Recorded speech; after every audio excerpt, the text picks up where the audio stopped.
dans le reste spirituel. Et la bénédiction sera ton partage. L'alliance et ses avantages. L'alliance et ses avantages. Et ce témoignage m'a édifié. L'alliance et ses avantages. Genèse chapitre 29. Genèse chapitre 29. À partir du verset 13. Verset 13. Jusqu'au verset 29. Jusqu'au verset 29. Tina verset 29. Dès que Laban ait entendu parler de Jacob, Laban ayoki balobeli na Jacob, fils de sa sœur, mwana ya ndeko na mwasi, et courut au devant de lui. Akimi pona kozali kozwaye. Il l'embrassa ayambi et le baisa. Il l'embrassa et le baisa. Ayambi pe apesi ebis. Et il fut venu dans sa maison. Pe amemi na ndaku na ye. Jacob raconta à Laban toutes ces choses. Pe Jacob alobi na Laban makamnyos. Et Laban lui dit, pe Laban lobi na ye, certainement, eza ya solo tu es mon os ozali mokuwa nanga et ma chair. pe mosuni nanga. Jacob demeura un mois chez Laban. Jacob aumeli mwa moko na ndako ya Laban. Puis Laban dit à Jacob, pe Laban yebisi Jacob, parce que tu es mon parent. lokola oza moboti nanga. C'est qu'un parent comme parenté, comme dans la famille. Amen. Lokola ndeko, comme tu es mon parent, lokola oza moboti nanga, me servira-t-il pour rien? okosalela nga mpona pamba? Dis-moi quel sera ton salaire. Yebisanga nini ekozala lifuta na yo. Or Laban avait deux filles. Pe Laban azalaki na bana basi mibale. L'aînée s'appelait Léa. Ya liboso ekomeli ezalaki Léa. Et la cadette s'appelait Rachel. Pe ya suka ekomeli ezalaki Rachel. Le verset 17. Verset 17. Léa avait les yeux délicats. Pe Léa azalaki na misu ya bien te. Il avait aussi des yeux un peu faibles. Azalaki na misu ya bolengu. Mais Rachel était belle de taille et belle de figure. Pe Rachel azalaki kitoko na elongi pe na taille na yo. Yes. Jacob aimait Rachel. Jacob alingaki penda Rachel. Il dit, alobi, je te servirai 7 ans pour Rachel. Nakosalela yo pendant mobu 7 ans pour na Rachel. Ta fille cadette. Mwana na yo ya suka. Et Laban dit, pe Laban lobi, j'aime mieux de la donner que de la donner à un autre homme. nalingi penza na pesa yo ye ke na pesa na mobali mosusu. Restez chez moi. Tikala pananga. Ainsi Jacob servit 7 ans pour Rachel. Pe Jacob asaleli 7 ans pour na Rachel. Et il fit à ses yeux comme quelques jours. Amoni na misu na ye mikolo ebele. Elle fit à ses yeux comme quelques jours parce qu'il l'aimait. Amoni ya liboso. Ensuite Jacob dit à Laban, pe Jacob alobi na Laban, donne-moi ma femme. pesanga mwasi na yo. Mon temps est accompli. Ngonga nanga ekoki. Et j'irai vers elle. Pe nakende epa na ye. Le verset 22, Laban réunit tous les gens du lieu. Laban asangisi bato nyonso. Et fit un festin. Asali fête. Le verset 23, le soir, na pokwa il prit Léa, azwi Léa, sa fille, mwana na ye, et l'amena vers Jacob, amemi ye epai ya Jacob, qui s'approchait d'elle. pe akutani na ye. Et le verset 24, et Laban donna pour servante à Léa, pe apesi Léa mosali mosusu, sa fille Zilpa, fille Zilpa, sa servante. mosali na ye. Le lendemain matin, Lobi nango na tongo, voici que c'était Léa. tala ezalaki Léa. Alors Jacob dit à Laban, Pe Jacob alobi na Laban, qu'est-ce que tu m'as fait? eloko nini osali nga? N'est-ce pas pour Rachel que j'ai servi chez toi? Eza te mpo na Rachel nde nasalaki mpo na yo. Pourquoi m'as-tu trompé? Mpo na nini ekosi nga? Laban dit, Pe Laban alobi, ce n'est point la coutume dans ces lieux. ezali coutume na esika oyo te. Est-ce que tu peux souligner la phrase? Okoki kosolenye mwango wana. Le verset 26. Laban dit, Laban alobi, ce n'est pas une tromperie, eza lokuta ce te, n'est pas un mensonge, eza lokuta te, ce n'est pas la coutume dans ces lieux. ezali coutume nde ya esika oyo Donner la cadette avant l'aîné. ya kopesa leki ava yaya. Achève la semaine avec elle. silisa semaine mobimba na ye plutôt assemble la semaine avec celle-ci silisa semaine na leya et nous te le donnerons aussi l'autre pour le service que tu feras encore chez moi. mpe tokopesa yo lisusu oyo eleki mpo osilisa Pendant malonga cette nouvelle année, mpe pendant 7 ans oyo ezoya Jacob fit ainsi mpe jacob asali bongo et il acheva la semaine avec Léa. mpe asilisi semaine na leya Puis Laban lui donna pour femme Rachel, mpe laba apesi ye mwasi rachel sa fille. mwana na ye mwasi Et Laban donna pour servante à Rachel, sa fille, Bilba. mpe apesi mwana na ye ya mwasi mosali mosusu komele bi Acclamez la parole du Seigneur. topeteli maloba ya Dis à nzambe votre voisin l'alliance et ses avantages. loba na voisin na yo boyokani na makambo na mwa malamu Quand je parle de l'alliance, ntango nazolobela boyokani je fais allusion de la bénédiction qui accompagne le parole de l'alliance. nazosala allusion na lipamboli oyo ekompanyaka makambo Les etali boyokani paroles que Dieu nous a données au nom de l'alliance. makambo ya nzambe apesa biso na nzela ya boyokani Les paroles de bénédiction de l'alliance. maloba ya lipamboli Quand je parle de l'alliance, ntango nazolobela je boyokani parle des paroles que Dieu nous donne au nom de l'alliance. ezali maloba oyo nzambe apesi nga na nzela ya boyokani Et ce sont des paroles de bénédiction. ezali maloba ya lipamboli L'histoire nous parle d'un homme qui s'appelle Jacob. histoire ezobetela biso lisolo ya jacob Je fais 2 pas en arrière. nazongi depa na nsima Quand est-ce que Jacob a atteint ce niveau?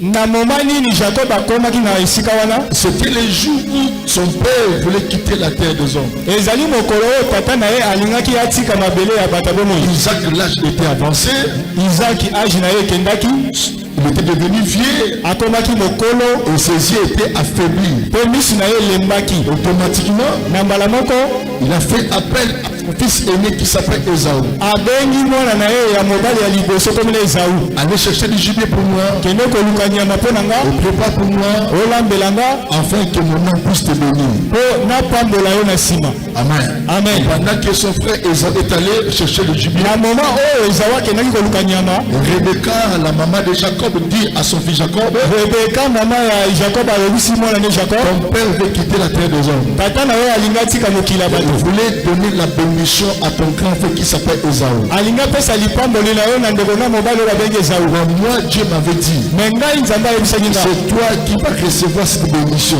eza nde yo nde moto koyamba lipamboli wana Pendant qu'il s'enfonce dans mon ventre, ntango tozalaki nano na libumu na nga j'avais consulté l'éternel Dieu. nakendaki kotuna nzambe Il m'a dit, alobi na nga il m'avait dit, alobaki na nga le plus jeune dominera sur le grand.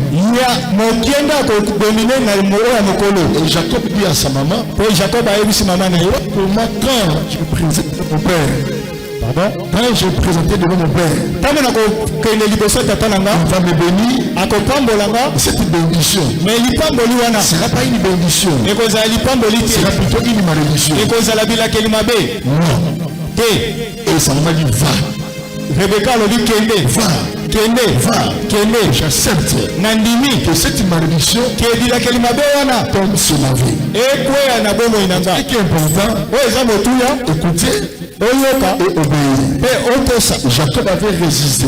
jacob aboyaki Vous savez, les gens qui ont la révélation, bato baza na emoniseli ils ne vivent jamais de la paix ni de la crainte. bavivaka te na kobanga mpe na bobangi Il peut traverser des temps difficiles, akoki kolekisa banzela ya mpasi pas très très dangereux, banzela vraimen ya mabe parce qu'il a la révélation de sa vie. lokola aza na emoniseli ya bomoi na ye Et les choses que Dieu projette demain, oyo makambo nzambe atie lobi il ne vit jamais dans la paix. abikaka te na bobangi La paix anime les personnes qui n'ont pas la révélation ou la foi en Dieu.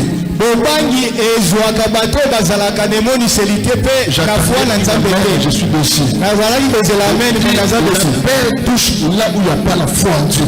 bobangi ezwaka bato oyo baza na kondima te na nzambe La foi touche les personnes qui n'ont pas la révélation du lendemain de leur vie. bobangi ezwaka bato oyo baza na emoniseli te ya lobi na bango Dieu a déjà préparé de bonnes choses pour toi. nzambe deja atya makambo malamu na bomoi na yo Le jour que tu as accepté Jésus dans ta vie, mokolo oyo yamba yesu na bomoi na yo ce jour-là, mokolo wana le Seigneur a déjà préparé dans ta vie de bonnes choses. nzambe deja atya makambo malamu Tu peux échouer, okoki mais kokakela à la fin tu réussiras. me na suka Tu kozwa peux commencer avec le combat, mais la fin c'est la gloire.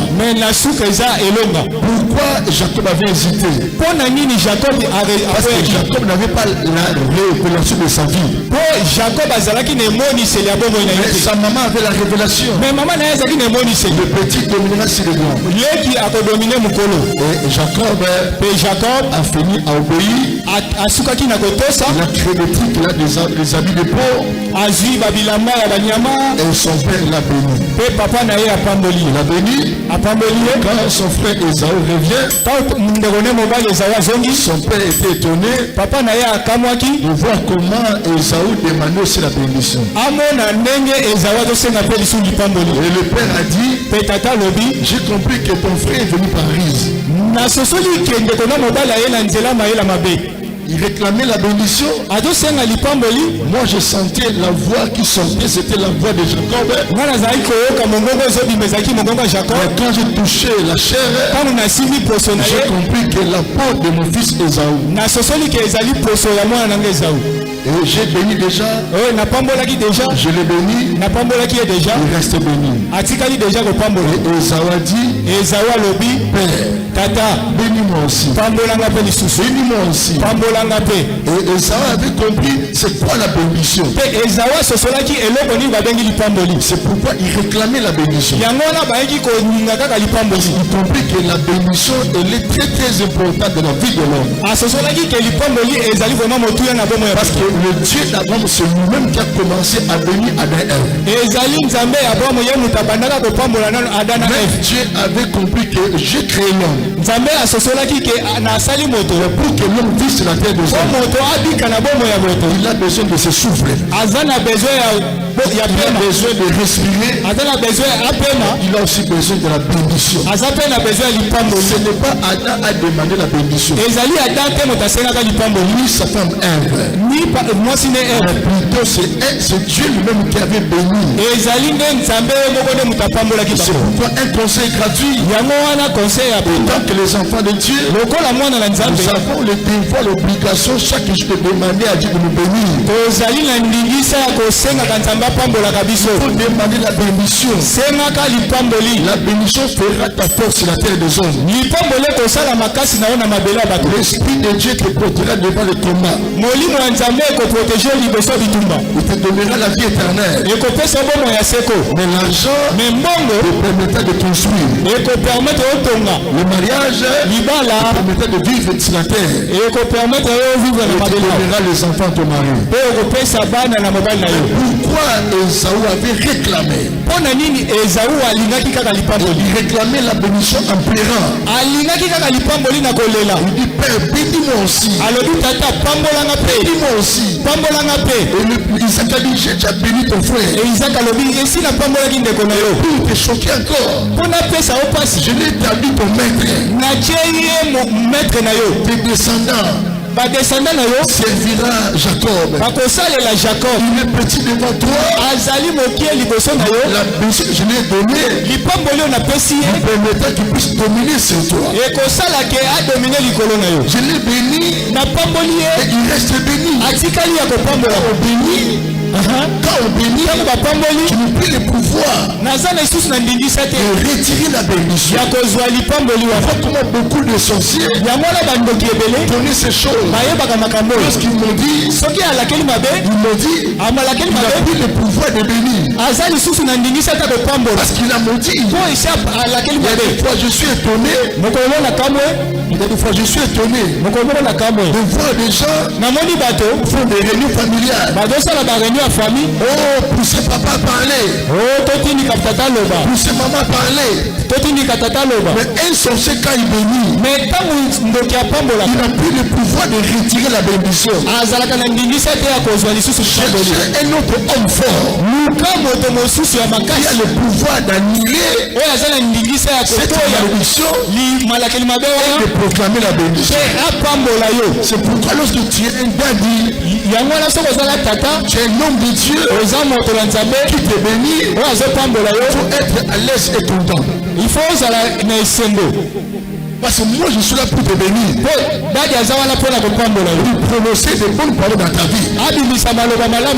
Prononcer des paroles positives sur ta spiritualité. Et c'est pourquoi Esaü pleurait. Vous savez, les Juifs comprenaient les paroles de bénédiction. Quand un père voulait quitter la terre des hommes, il a l'obligation de bénir le premier fils pour qu'il reçoive la bénédiction de son père. Et la chose va se matérialiser. C'était leur coutume. Abraham a béni Isaac. Isaac aussi. L'obligation de bénir son fils. Quand je parle de la bénédiction, les chrétiens font allusion de matériel. Mais la bénédiction devant Dieu, ce n'est pas le matériel. C'est un esprit qu'on donne à un homme. Que j'entends une main ce matin. C'est un esprit qu'on donne à un homme. Et cet esprit va accompagner la personne pour qu'il touche les événements et reste dans sa vie. La malédiction ouvre la porte aux problèmes, difficultés, misère. Et l'esprit de la bénédiction apporte la joie, la paix. Alléluia. Amen. C'est pourquoi moi j'aspire ça à tout moment. Moi j'aspire ça à tout moment. Esaü avait prié Esaü. Tu lis la Bible. Il a pleuré. Il a insisté. Il père. Bénis-moi aussi. Bénis-moi aussi. Bénis-moi aussi. Bénis-moi aussi. Bénis-moi aussi. J'ai besoin de la bénédiction. Le père était là. Les yeux ne voyaient plus bien. Et ce jour-là, la haine, la jalousie a monté dans le cœur d'Esaü.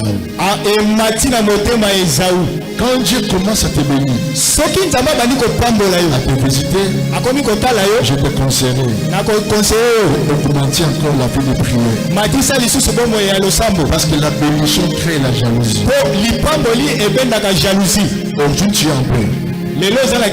Quand Dieu va te bénir, Dieu va commencer à changer ton vie. Tu vas comprendre quel genre de frère,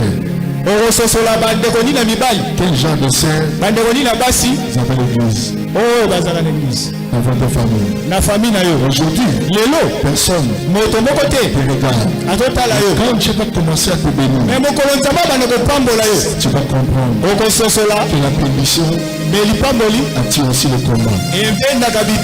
Je prie Dieu pendant la gloire qui te soutient, qui te protège, Les gens diront la porte est bien beaucoup plus que moi. Clame aujourd'hui.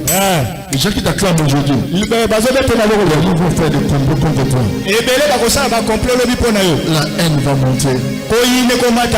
La jalousie va envers leur cœur. Les gens vont te rejeter. Voir comment le frère de Joseph, quand Dieu bénissait Joseph, les petits frères, ils étaient mécontents. Ne joue pas avec la bénédiction. C'est pourquoi Dieu, avant de te bénir, il te prépare. Il veut que tu sois une femme de prière. Il veut que ton oreille puisse écouter la voix du Saint-Esprit. Ces choses protégera ta vie. Les gens viendront par l'hypocrisie. Les gens viendront au nom de l'hypocrisie.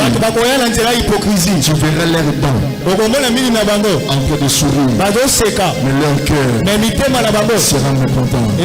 Ce jour-là, la haine a monté dans le cœur d'Esaü. Et ce jour-là même aussi, Jacob avait compris que mon frère, c'est un homme méchant. C'était méchant. Amen. Amen. Et Esaü a commencé à comploter toutes les mauvaises choses parce que son frère avait volé sa bénédiction. Et le papa constaté, la maman constaté, la haine a monté. C'est pourquoi être un parent, c'est être spirituel. Il faut être spirituel. Pour être spirituel, pour faire la différence, pour identifier, comme disent les Bangala, c'est-à-dire que quand tu es parent, il faut avoir l'esprit de discernement. Il faut comprendre qu'il y a un esprit qui ne vient pas de Dieu, qui dirige mon fils. Il y a un esprit mauvais qui accompagne ma fille. Mais quand un parent, tu manques le discernement. Aujourd'hui, dans les églises, nous poussons des gens au mariage. Mais est-ce que tu atteins la dimension de la maturité du mariage? Est-ce que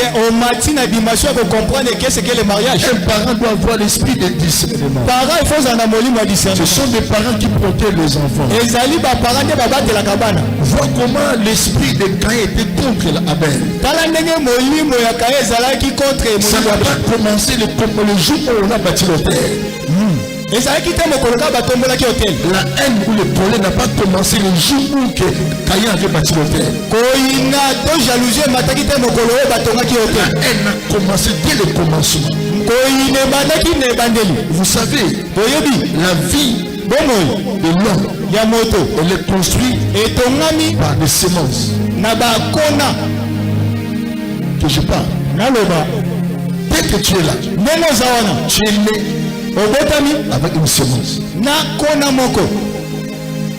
Toute personne qui prend le sang humain, il a la semence en elle. Je parle de choses tellement spirituelles.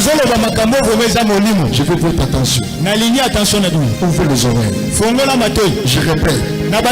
Quiconque porte le sang humain, il est né avec la semence. Ce n'est pas moi. C'est Dieu. Si on voit dans la famille l'enfant, on donne la sorcellerie. On ne donne pas la sorcellerie. Mais on révèle la semence de la sorcellerie qui trouve l'enfant. Comme disent les prédicateurs, on ne devient pas serviteur. Et plutôt on est serviteur. C'est-à-dire vous ne comprenez pas de choses. Les gens qui pratiquent la science, la magie, le occultisme, pourquoi ils sont apparemment forts devant vous? Je presse le mot. Pourquoi apparemment ils sont forts devant vous? Parce qu'ils comprennent les vérités spirituelles. C'est des enfants. Chacun d'eux a sa semence. L'autre servant de Dieu. L'autre pour l'interrogation. Que je parle. Et tu peux le motiver.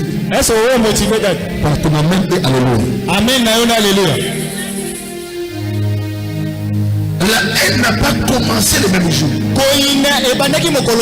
Mais plutôt, la situation que Esaü avait rencontrée. Le problème que son père a donné sa bénédiction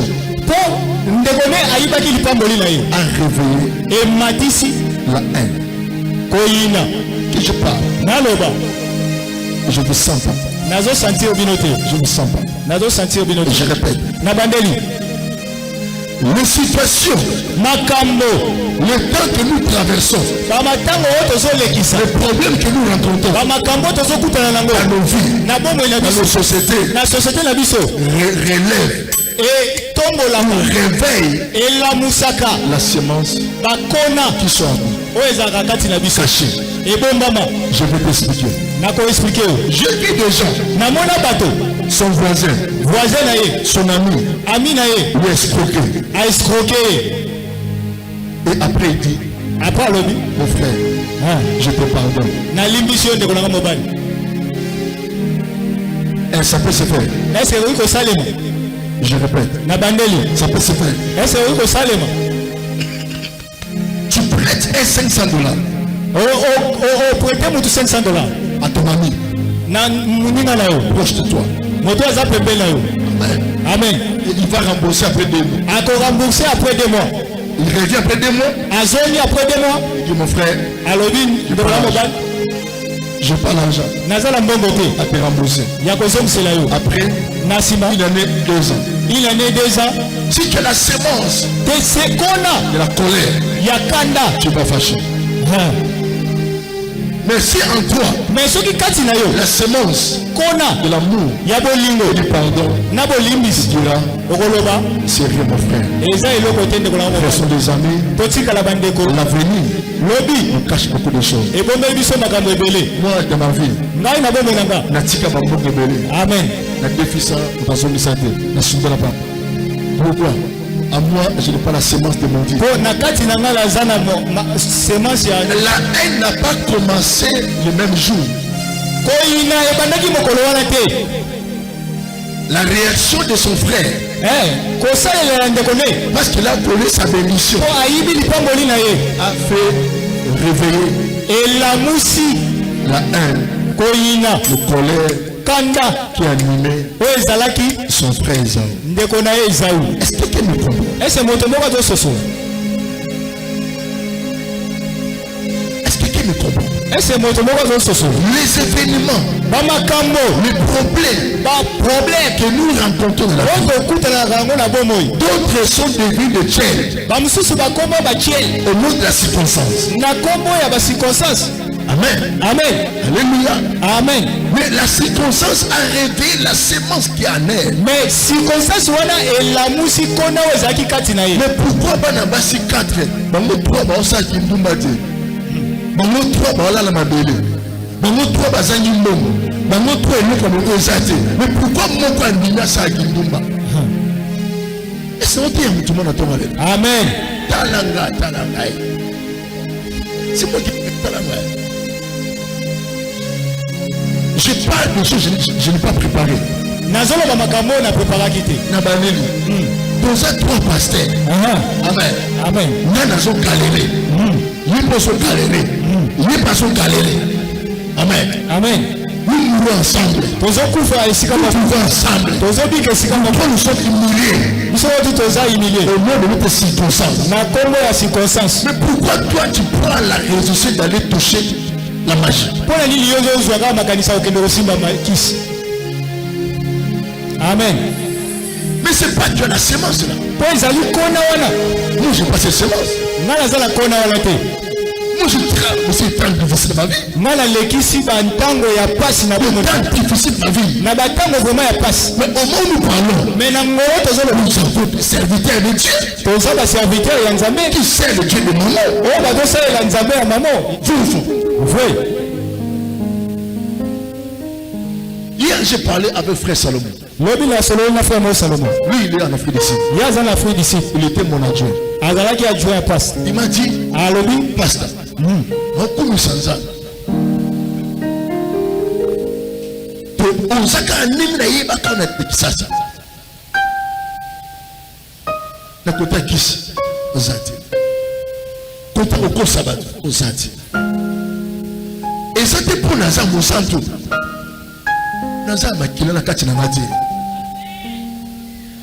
Amen. Est-ce que tu me comprends ce matin? Si tu n'as pas en toi la sémence de la haine, la haine ne dominera jamais ton cœur. Oh, je viens comme ma fille. Acclame une fille d'alliance. Oh, acclame le Seigneur. Quand je dis que j'ai mes jolies filles qui sont les rois pour me magader, ma fille c'est là. Il vient fraîchement de Belgique. Une fille d'alliance. Moi aussi alliance. On a combattu ensemble.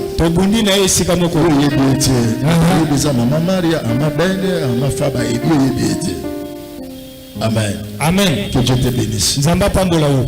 Je répète, Nabandeli. l'homme est né avec la semence. Moto abota mina kona. Nous avons des enfants. Ozala bana. Quand tu demandes quelque chose, Soko sengi eloko moko. il touche un petit biscuit. Asimbi biscuit moko. Il sait partager. Ayebi ko kabola. Donner. Opesa. Qui l'a enseigné? Nana tangi seye. L'autre petit. Mais ezala bana mususu. Quand on demande, Soki ba sengi ye. non, Aboyi. c'est pour moi. Alobi eza pola C'est ngoko. pour moi. Eza pola Je nga. comprends que la petite là, Sosola ke mwana wana. elle est née Abotami. avec la semence de concentré. Abotami na kona ya kokabate. Elle est égoïste. Aza mutu akabaka Et te. l'autre là, Mais mususu wana. elle est la libéralité. Aza na semence ya kopesa. Vous êtes trop discrets. Boza vraiment ya la distorsion. Les parents d'aujourd'hui manquent l'esprit de discernement. Ba parents lelo basengi molimo ya discernement. Comprends que ta fille, elle est née avec le concentré. Sosola ke mwana mwasi akabaka te. Elle n'a pas le sément de partager. Azali na nkona ya kokabate. L'autre là, Mais mosusu wana elle a le sément de partager. aza na nkona ya C'est kokaba. pourquoi tout parent, Yango na tata nyonso même mama les nyonso. parents spirituels, Nalingaka batata molimo. moi je vous connais. Nayebi bino. Je connais vos semences. Nayebi bakona na bino. J'avais dit quoi? Nalobaki nini? Ce n'est pas le même jour Eza kaka mokolo wana que te. la haine est entrée dans le cœur de Saül. Ke koyina ekotaki na motema Esau. Non, Te. les événements, l'action qu'il a vu, Makambo oyo amonaki. l'acte que son frère a posé, Likambo oyo ndeko na mobali asalaki. a fait réveiller la haine qui était cachée dans le cœur de Saül. Elamusaki nkona oyo ebomamaki na motema na. C'est pourquoi Dieu Yango wana Nzambe provoque des événements atiaka bamakambo pour t'enseigner. mpo ateya yo. Que bala, azana bakluve. Ça c'est moi aussi. Aliaka mosila te. Donc vous ne comprenez pas. Bino kozososo. Lorsqu'on dit Dieu, c'est le maître de temps de circonstance. Nzambe tabalobaka Nzambe azali Maître de temps de circonstance. maître ya temps mpe ya circonstance. C'est pour faire réveiller la sémence cachée en nos vies. mpo alamusa bankona oyo eza kati na biso. Soki bakimi yo aloba aza moto abokisaka bato. Vous êtes des esprits, boza molimo mais vous devenez chair. me bozokoma nsuni. Je répète, Na bandeli la colère a touché le cœur de Caïn. kanda esimbaki motema ya Kaye. Pas seulement le jour eza kaka mokolo où wana il a te. vu Dieu a créé le père de son frère. Kaka mokolo oyo Nzambe andimaki hotel ya ndeko na Non. te. Caïn a il est déjà né avec la sémence de la haine. Kaye deja abotamaki na nkona ya koyina. Tout ce qui nous arrive Oyo nyonso ekomelaka biso vit en nous. ezalaka kati na biso. Moto aza na bolingo te, aza na bolingo te, ata bopriye, ata bolobi, aza na bolingo te. Est-ce que tu es moto mo? Amen. Apesa na amen. Amen. Moto abotami na semence ya kindumba te, ata affaire na basi ndumba. Tout a été bon. On y vit au Kenya. Enfin. Mais elle vit à côté de la chaîne. Mais azobika koto bache. Et les gens qualifient qu'il passe un ndumba. Mais en réalité, attends ndumba te. Pour les Cambodgiens, oui, semence. Kona. Pourquoi semence aux adultes qui me disent ekozala te. ata bokotise par force ensemble. Agobima. Alors bah, ça c'est pas ma vie. Oh, j'ai vu les femmes goûter. J'ai vu les femmes goûter. À goûter Kindumba. Si à qui Kindumba le dit, ils ont fait une matière. Non, ça m'a comme pour Nini. Quand vous avez un bon. Donc vous soyez à un bon, on a plaisir à Kindumba. Pour apporter mon kona wana. C'est la vérité. Esaü a eu son frère. Esaü ainaki ndeko na mobali. A voulu tuer. Alingi aboma ye. Que Dieu fait réveiller des situations de nos vies pour que nous comprenions quel genre de hommes nous disons bonjour. Nzambe alamusaka wana nyonso tupo tososola bato ni toza na bango bapesaka biso ba bonjour. Alléluia. Amen. Alléluia. Amen. Alléluia. Amen. Comment tu peux être jaloux de ta sœur? Ndenge nini okoki kozala na jalousie na ndeko na mwasi? Pourquoi tu peux haïr ton frère en train de monter? Mpona nini okoki koyina ndeko na mobali oyo azomata? Dieu Nzambe élève les hommes atombolaka bato. pour notre bénédiction. Et quand Esaü, Jacob apprit que Tangu Jacob azwi son frère commence à méditer. akomi kokanisa Le mal tourne de sa vie. mabe pona bomwe na ye. Le papa Isaac, Papa ya Isaac, maman Rebecca, ils ont pris la décision bazwi mokano de chasser ya kobengana Jacob. Les parents bapapa protéger les enfants spirituels. bobatela bana na bino ya molimo, C'est-à-dire elingi koloba détecter dans la vie de tes enfants na bana na ye où se trouve esika nini la volonté de Dieu. mokano ya Nzambe. Les parents ne peuvent pas haïr. Bapara bokoki koyina bana Ce sont les parents qui protègent la grâce. ezali bapapa nde bapara nde bokaproteja. Moi, mon père spirituel m'a appris cela. nga tata nanga molimo ateyi nga Il bo m'a dit qu'il est le Israël. alobi kilolo Sombo mono chambo au service. Ce que constater que ndeko wana wana azana grâce, azana avenir, azana mission accompli. Comment attendre ce bébé du bosso na ye pour que okumba ye na nzela ya vérité. Vous savez, vous ne comprenez pas la bénédiction. Dieu bénit lorsque vous accomplissez la volonté de son esprit. Papa Laura, il vient de la Moula. Il voulait rentrer. Dieu a dit qu'il reste. Et il est resté. Pourquoi tu as béni sa vie? Pourquoi il a obéi à la voix de l'esprit? La bénédiction ne vient pas parce que vous priez beaucoup, non. C'est une fausse enseignement. La bénédiction des enfants de Dieu, Dieu, lorsque nous respectons, nous accomplissons la volonté du Saint-Esprit.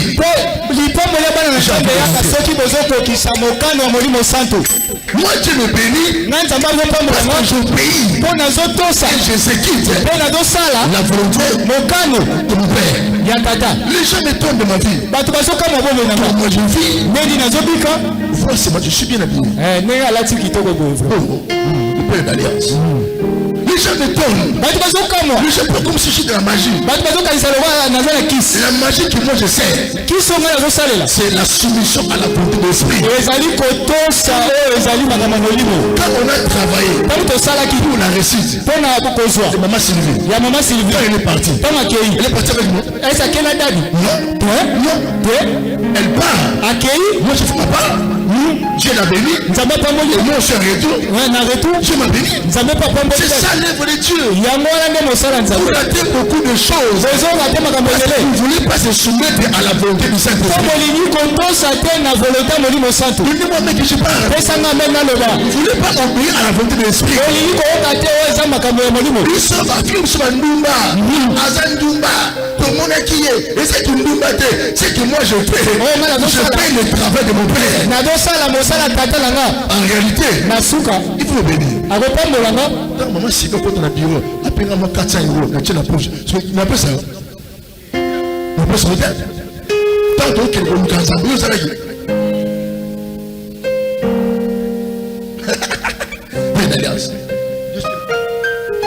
Vous ne voulez pas obéir à la voix de l'esprit. Quand l'esprit parle, au lieu d'obéir, on a fait un bon geste. Tu rejoins.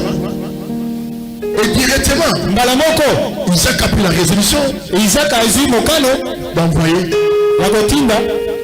Jacob dans la famille de sa mère. Les choses un peu mystérieuses. Son père a pris la décision de bénir son fils. Avant de libérer son fils, le père lui a béni. Il a béni. Il donne la bénédiction de son grand-père. Isaac donna la bénédiction de son grand-père. C'est-à-dire que le Dieu d'Abraham, le père d'Isaac. Isaac prend la bénédiction de son père. Le grand-père de Jacob, il donne la bénédiction. Va. La bénédiction de Dieu. La bénédiction que l'homme de Dieu donne à son enfant. Quand il rencontrera des problèmes, cette parole de bénédiction va commencer à affronter tous les obstacles de ta vie. Et la bénédiction que le Père donne nous ouvre les portes et la bénédiction du sang de Dieu. Je répète, dis ça calmement. Quand le Père te bénit, cette bénédiction va affronter les obstacles. La vie, elle est construite par le combat. Que tu pries, sois païen, sois chrétien, ta vie sera combative. Tu verras des difficultés. Tu verras aussi des combats. Ce sont les principes de la vie. La bénédiction que le Père donne, Isaac avait compris. C'était un voyage. Dans le voyage, on rencontre des choses qu'il n'a jamais vécues dans la vie. J'ai jamais foulé le pied en Europe. Je ne connais pas les réalités de l'Europe. Les gens qui vivent en Europe connaissent les réalités de l'Europe. Quand moi je prenais le temps de me partir en Europe, quand je ne sors pas avec la bénédiction, les réalités de l'Europe, peut m'enterrer. Il y a une dame qui m'a téléphoné. Elle dit, Amen. Ici était célibataire. Elle est voyagée. Après 4 ans, on se parle plus. Un jour, elle m'a téléphoné. Maman, il s'en fait crier. Tu dis, yo sobota. On a dit, c'est la bota. Mais papa l'a reconnu. Si papa, réalité protocole. C'est une réalité. C'est une réalité. Toi, mon fils Sylvie, elle est partie avec la bénédiction. Elle est fille mariée. Vous comprenez? Elle te montre comme ça, sans bénédiction du Père. Les circonstances de la vie peut t'enterrer, peut changer ta destinée. Laisse-moi te dire, quand tu sortiras, tu partiras avec ma bénédiction. Donnez une véritable amen que je parle. Tu te marieras avec ma bénédiction. Vois comment tous les enfants que moi j'ai mis dans le mariage, ils sont en paix. Ils sont les enfants. Amen. Et toi aussi, tu recevras ma bénédiction. Et aujourd'hui, je vais te bénir. Je vais te bénir. Il est parti. Quand il est parti, en cours de route, la bénédiction de son père a ouvert le ciel. Et Jacob dort la nuit. Pendant qu'il dormait, il a eu un songe. Il voit le ciel est ouvert. Les anges montaient et descendaient. Il s'est réveillé. La voix dit, je serai avec toi. Comme je marchais avec ton père, je te bénirai. Partout tu fouleras tes pieds, je te bénirai.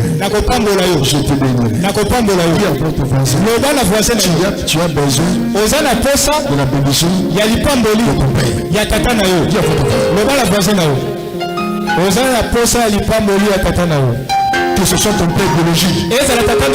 Si le sorcier, il est gardé. Tu as besoin de la bénédiction d'Ali. Dis à votre voisin, tu as besoin de la bénédiction de ton pasteur. Moi j'aime pas le pasteur.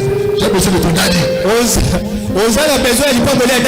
La bénédiction du Père ouvrira la porte du ciel. Quand Isaac a béni Jacob, vas-y, va mon fils, rappelle un peu, Genèse 28, Genèse chapitre 28, à partir du verset 1er. Verset 1er. Isaac appela Jacob. Isaac a béni Jacob. Il le bénit. Apambolie. Il donna cet ordre. Après si tu ne prendras pas une femme parmi les filles de Cana. Lève-toi à Padan Aram, à la maison de Bethuel, père de ta mère, et prends une femme d'entre les filles de Laban, frère de ta mère. Écoutez le verset 3. Que le Dieu Tout-Puissant te bénisse. Que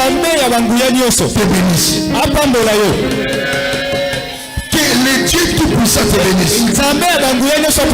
Te rend fécond. Et te multiplie. Afin que tu deviennes une multitude de peuples. Qui te donne la bénédiction d'Abraham. À toi, à ta postérité, avec toi. Afin que tu possèdes le pays où tu habites comme étranger. Qu'il a donné à Abraham. C'est-à-dire un étranger n'a pas de relation. Il n'a pas de contact. Quand je prends l'avion, je me retrouve en Angola. Je suis un peuple nomade. Je n'ai pas de camarades. Je n'ai pas une famille. Personne pour me connecter. Mais si je monte avec la bougie de mon père, cette bénédiction va ouvrir le port des relations. Et Isaac connaissait ce mystère. Là où tu voyages, tu as un oncle. Mais je ne connais pas ce méthode. Un homme méchant là-bas. Méchant. Qui s'appelle libéré. Qui bénit avec tout. Isaac connaissait la famille de sa femme. Une famille méchante. C'est pour ça qu'il a béni son fils. L'éternel te bénisse. Te donne la mission d'Abraham, ton grand-père. Et partout où tu verras tes pieds, tu ne manqueras de rien. Mais pendant qu'il voyageait, spirituellement, physiquement, il n'avait rien dans ses mains. Jacob avait une parole de son père. Je vous enseigne. Quand tu es orphelin, tu es misérable. Tu es misérable. Ce sont les parents qui protègent les enfants. Mais toi, tu es orphelin. C'est pourquoi Dieu te donne un père spirituel. Tu as le pouvoir sur ton père biologique. Tes paroles ne t'échappera jamais. Tes paroles n'échappera jamais. Tout ce que je prononcerai sur ta tête, mon Dieu va l'accomplir. Mon Dieu va l'accomplir. C'est un Dieu qui honore les paroles de son serviteur. Je parle aux orphelins. Vivez en paix. Déclare, j'ai un daddy. J'ai un daddy. A le pouvoir. Il y a le mandat de prononcer. La chose va se réaliser. Maman Mervi, elle a beaucoup souffert. Elle plairait dans mon bureau. Pandakimia. Nzambe Banisaka. Amen. Okobala Pandakimia. Nabi kitoko kwa pesa wana. Pona muna kaote. Babali na ngayo. Laurence Apemene. Bali mbina mwasi mbina. Bana bagobota, barasi bagoliat, etali bango. Le biso ba juif, chiffre en soupe, ça chiffre 12. Et c'est depuis ton persécution. Amen.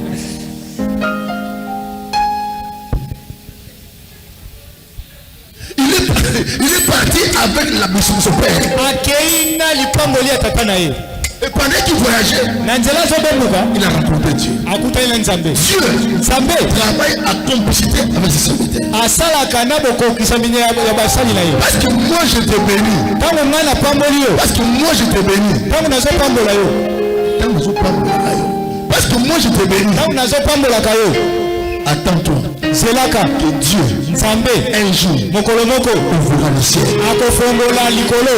Vous ne comprenez pas le mystère. Je répète, parce que moi je te bénis.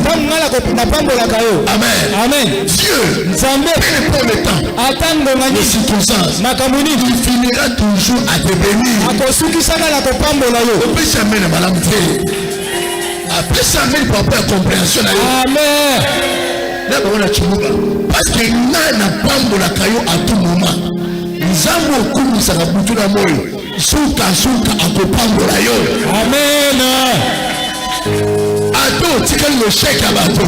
Il commence le chèque il commence le suka osani. Akopambo la yo. Loba mena munene. Amen. Loba mena munene. Amen. Kubanga bitumbate. Amen. Yani asokujete. On a qui jeté. À bouger. Vendredi, à bouger. À bouger. À bouger. À bouger. C'est le coup.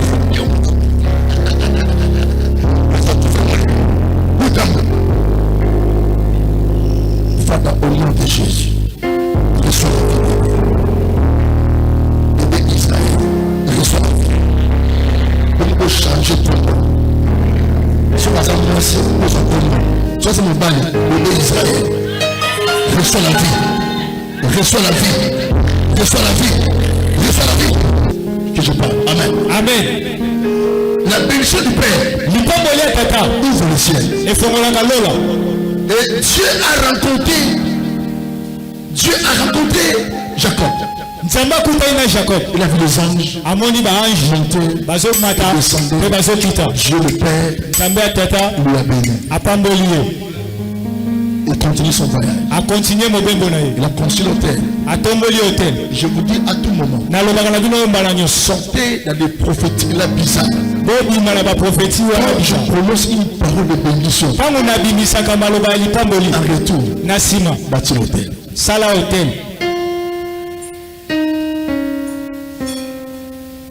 Que ce soit pour toi un enseignement. Et pendant qu'il a voyagé, il a vu son oncle qui s'appelle Laban. Laban, il a pris de loin. Il vient accueillir son neveu. Jacob était un homme tellement sensible. Lui, il a vu la sémence d'amour. Il sait comment draguer. La première chose, il a foulé le pied dans la maison de son oncle. Chez Laban. Ses yeux regardent Rachel. Tu n'as pas compris? Amen. Nous avons des hommes visionnaires. Attention avec ce genre de personnes. Jacob a foulé ses pieds dans la maison de son oncle. Avant de dormir, il regarde déjà Rachel. Il demande à déjà Rachel. Un homme amoureux. Il n'a pas passé une semaime, pas 2 semaines, pas 1 mois. Le même jour qu'il a pris le pied chez Laban, il regardait déjà. Directement, Dieu marchait avec Jacob. Dieu lui a rassuré. Je suis avec toi. Et Dieu a créé ce que ton père t'a dit. Il était béni spirituellement. Parce que Dieu était avec lui. Écoutez le message d'aujourd'hui. Il était béni spirituellement. Dieu était avec lui. Et les paroles l'accompagnaient. Il tomba amoureux de Rachel. Rachel était une belle femme. Elle était tellement jolie. De figure et de taille. La beauté c'est une bénédiction. La beauté c'est une bénédiction. C'est la base parce que je t'ai dit qu'on a plus en tout aussi.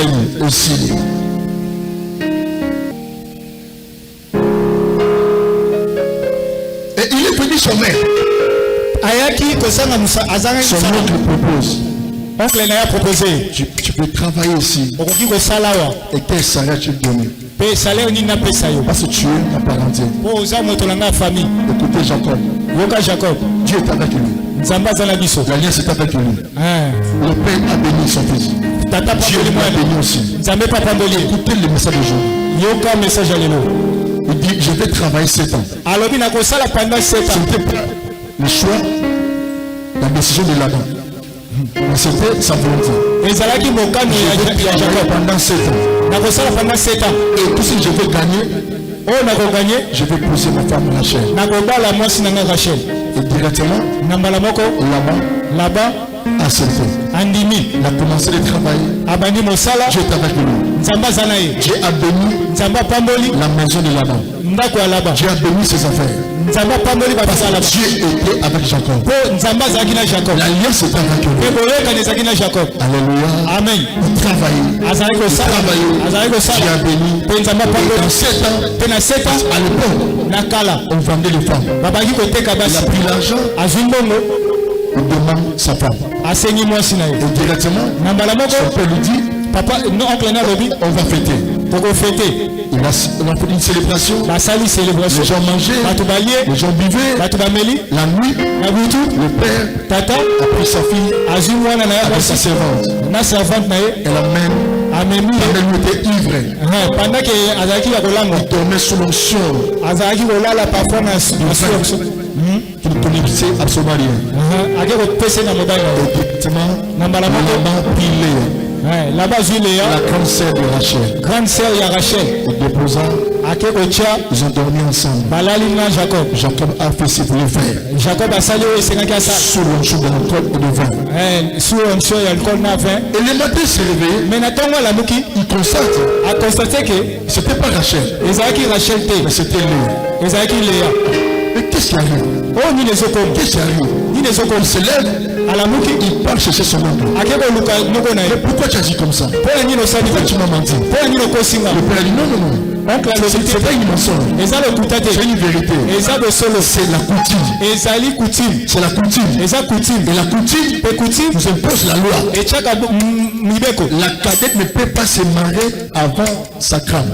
leki akoki kobala te liboso ya yaya C'est la coutume. eza coutume C'est la coutume. eza coutume La coutume exige comme ça. ezalaka boye Leki akobalaka te liboso ya yaya. Non, mais moi j'ai choisi Rachel. me ngai naponaki Rachel Oui, c'est la vérité. me ya solo Et notre coutume me coutume na biso nous impose quoi? etia biso bongo Leki abalaka te avant yaya. C'est qui amène. amen C'est qui amène d'ailleurs. amen Ah oui, qui a dit la vérité? eza bosolo Ton choix, shwa na yo c'est ton choix. etikali posa na yo Ton choix ne dominera jamais notre coutume. me posa na yo ekodomine coutume te Rappelez-vous, kanisa je vous ai dit, nayebisaki bino les lois de famille mibeko ya mabota sanctionnent. Tu esanctionnaka n'échapperas pas devant les lois de famille. okozala libanda te liboso mibeko ya Vous famille voyez comment Jacob, Dieu était avec lui. tala ndenge jacob nzambe azalaki na ye Dieu marchait avec Jacob. nzambe azalaki kotambola jacob Mais Jacob, il foula le pied de la famille de Laban. mais jacob atia makolo na ndako ya Laban Il était ignorant mais ayebaki te de ce qui s'est passé, oyo ezolekaka le coutume na coutume et les lois. mpe na mibeko C'est ça la chose yango nde makambo qui dérange beaucoup des enfants de Dieu. oyo ederangeaka bana na nzambe Dieu te est avec nous. nzambe aza na biso Nous avons le Saint-Esprit. toza na molimo Mais osali nous sommes ignorants. mais toyebaka te L'ignorance na koyeba te nous impose la loi du retard. etiaka biso nyango ya retard Quand tu es ignorant, ntango oza tu seras en retard par rapport à tes générations. okozala na retard par rapport ya bato na yo mosusu Avant de venir ici, avant oyawa maman arrêtez-moi. mama mayeza J'ai m'habillé, j'ai reçu coup de fil. nayambi Qui vient de répondre. oyo euti na poto J'ai causé de 7h à 9h. nasololi de 8 heures C'est que je vous dis. oyo nazoyisa bino J'ai parlé à cet homme. nalobeli mutu wana Tu es Dieu. oza na Tu nzambe es la paix de Dieu. oza na Mais tu es nzambe ignorant de tes combats. mais ozali boyebi ya bitumba na yo Pour la question, atuni question où est le travail du Saint-Esprit? mais wapi mosala molimo Je lui ai dit, nayebisi le ye travail du Saint-Esprit, mosala molimo c'est osala le travail de ta foi. eza mosala ya kondima na yo Jacob, Dieu est avec lui. jacob nzambe azalaki na ye Il était ignorant. mais ayebaki te Il ne comprenait pas que abaki kososola te ke quand je rentre dans le domaine du mariage, ntango nakoti na makambo etali il libala y aurait le coutume ekozala na coutume de cette famille. ya famille wana Tu vois le malheur. L'ignorance kozanga koyeba a fait que esali ke Jacob jacob puisse travailler en perte. asala na pete Pendant 7 ans, il a travaillé. Pendant 7 ans, Salaki. Puisqu'il a gagné. Écoutez-moi l'église. Il a remis ça. Pour qu'en retour, on lui remet Léa. Oh, quelle souffrance. Pas si mine. Et ça, quand Laura, au Kounio, Kenyo, au Bali, moi, c'est là. Au Bali, après, il m'a confié. Oh, c'est quoi ça? Au Bali, moi, c'est une énergie à RBC.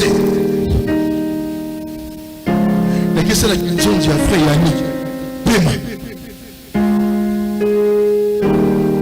Moi, c'est ça, Yannick. Les gens pleurent les seins. Mais toi, tu pleures ta femme. Ou tu pleures. Il a travaillé Bakasi. Ça est bon résultat. Il a fait un grand travail. Pour qu'en retour, on lui donne Léa. Léa, c'est les conséquences de loi de coutume. Est-ce que tu me comprends? Ta compréhension. A dit amen. Je répète. L'énergie que Jacob a fournie. Jacob a salaki. En retour, on donne Léa. Léa, c'était pas son choix. Lui avait besoin de Rachel. Il a travaillé par rapport de gagner Rachel. Il a travaillé pour avoir Rachel. Il n'a pas travaillé 7 ans. Pour qu'en retour, il reçoit Léa. Léa, c'est le chèque. Léa, c'est l'envoûtement. Léa, c'est la destruction. Léa, c'est la volonté contraire. Donc, Léa, c'est la volonté imposée. Ce matin, je prophétise. Léa ne sera pas ton partage. Tu ne travailles jamais en vain. Les efforts que tu vas fournir avec Jésus te donneront un bon résultat. Non. Jacob n'a pas travaillé pour Léa. Il a travaillé pour Rachel. Combien de fois pour travailler pour avoir la volonté imposée? Vous avez travaillé. Tu vivais à côté de ton partenaire. La faute de fiançailles. Vous avez travaillé. Enfin que tu aspires le mariage. Et enfin, c'est la déception. La déception. Non.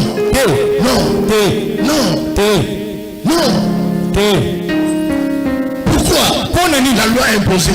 Là-bas dit ouvertement. Là-bas ne va pas marcher. Il a dit la coutume est juste. Lui qui a mal à la yaya. Avec coutume c'est dit. Ceux qui n'ont osé, on a pu dire. Ceux qui n'ont osé, on a pu dire.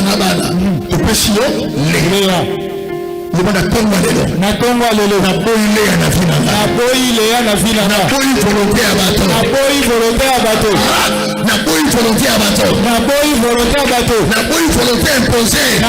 volonté imposée.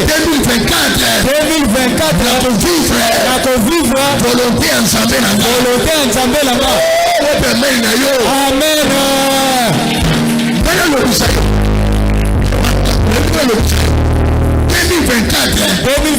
vivre volonté ensemble. Amen. Na boile ya na vie nanga. Léa essaie lui pour ya yote.